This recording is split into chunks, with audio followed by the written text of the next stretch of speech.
Thanks, Tracy. My name is Kathryn Pharr, and I've spent the past decade working on water governance.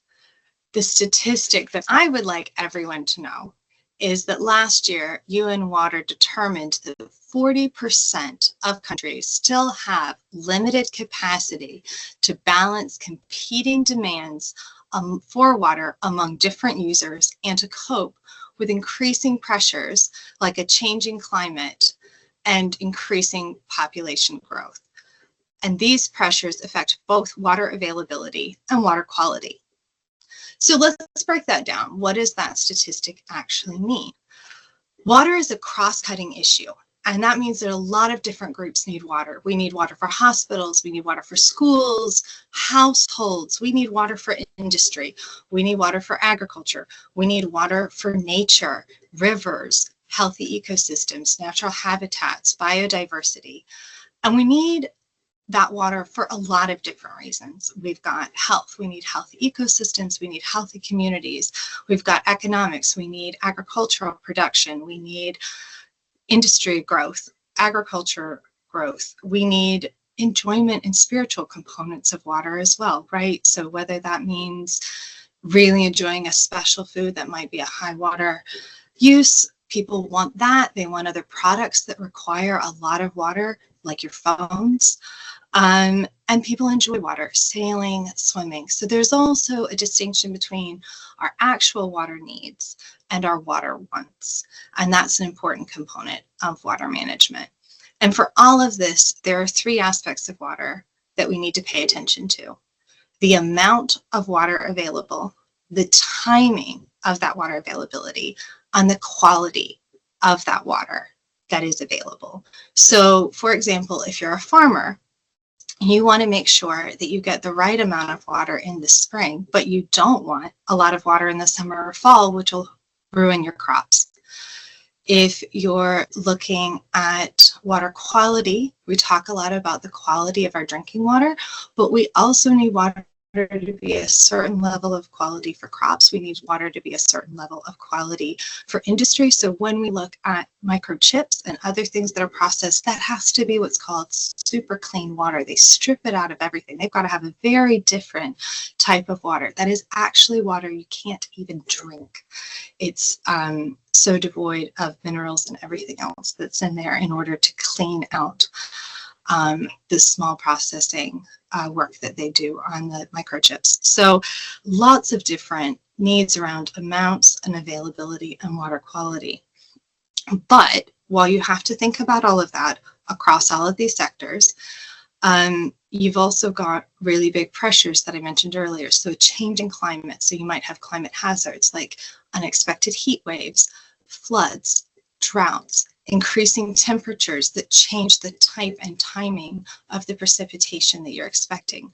So we've seen a lot this last World Water Day on glaciers, melting glaciers, reduced size of the glaciers, and how that means that communities are not getting this spring, gentle spring runoff from the glaciers as they melt in the spring that they need for the timing of growth, whether that's for the ecosystems, whether that's for crops.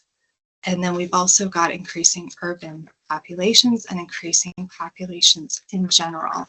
And that means there's a lot more stress in those locations for water because everyone needs a certain amount of water. And quite frankly, people want a lot more water in many places than they actually need to survive. So you've got those pressures. And then the third big pressure is pollution. We see a lot of increased pollution which is damaging the quality of the water. That can be everything from nutrient and pesticide runoff from agriculture, industrial waste that isn't cleaned before it's dumped back into the rivers, but also sanitation systems that are not there.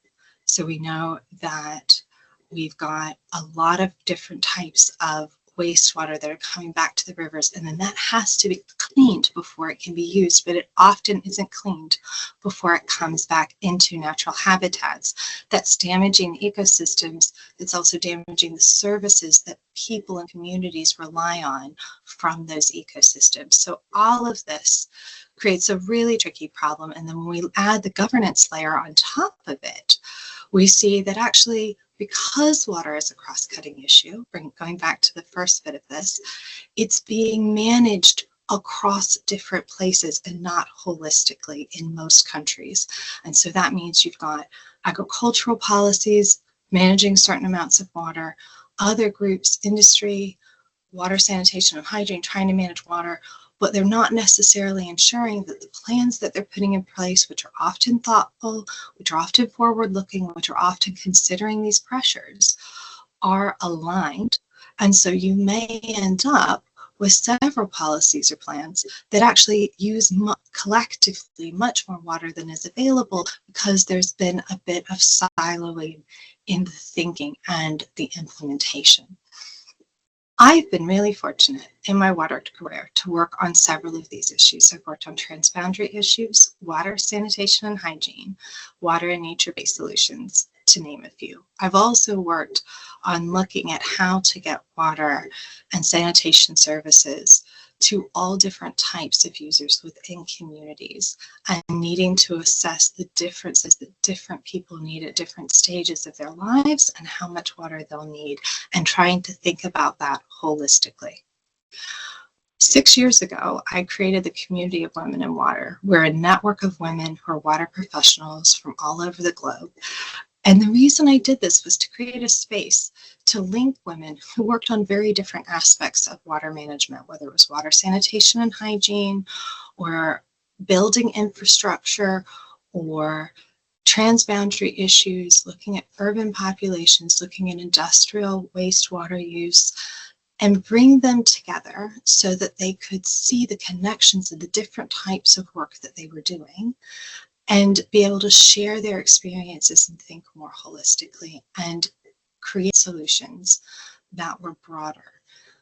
The thing that gives me a lot of hope is meeting the women that I've just spoken about from the community. These are passionate, dedicated women from all over the world who work on all different types of water issues, and their energy, their commitment, their enthusiasm is just really humbling and astounding. And I believe that we have a lot of the people who can help make the solutions that we need to deal with the water challenges we face. Going back to the statistic that I mentioned with the 40%, we need more people to understand water challenges, to get excited about them, and to join all of us in trying to solve these problems. So I really hope that the Pass the Glass series can be a great way to get people more aware of these issues, and also to just make people more interested in joining this sector and working on it. I would like to pass the glass to Sogol to hear her thoughts. She's an amazing water expert who has worked with OSCE and the UN Environment Agency, and I can't wait to hear what she has to say. Over to you, Sogol.